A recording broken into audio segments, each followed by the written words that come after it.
Well, just a quick little update here.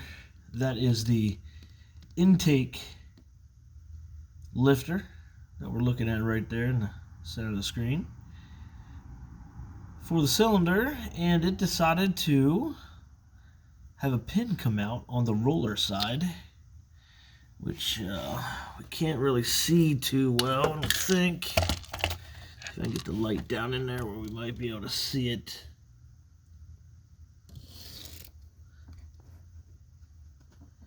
Trying to get you a visual here.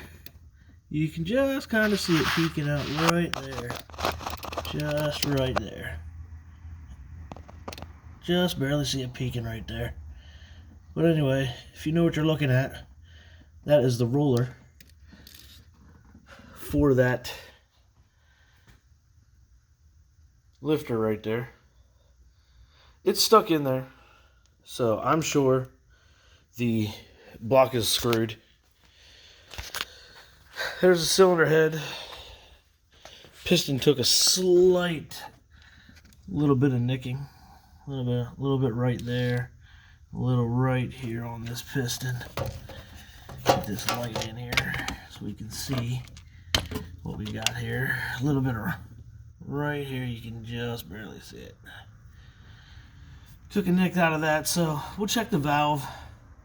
I think the valve will probably be okay, but as you can see, that situation there is not going to be okay. So I imagine that lifter bore is going to be screwed now. So thankful to be able to put a few miles on the car, I guess. Back to the drawing board. Guess we're going to go ahead and rip it back out.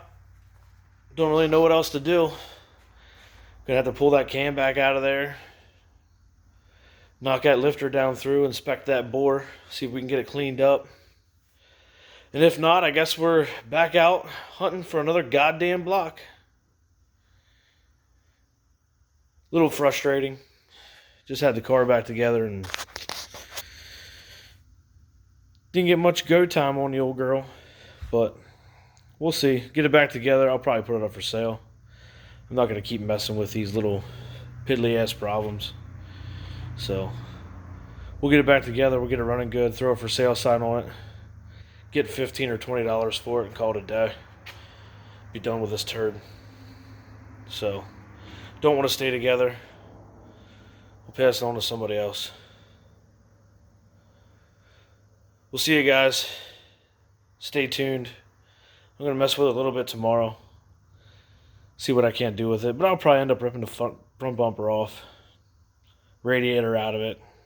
AC out of it. Pretty much back to the whole 9 yards. Another 2-3 days worth of work. Try to get that damn cam out of there. See if we can get that stupid lifter to move. So, we'll see what happens. Stay tuned.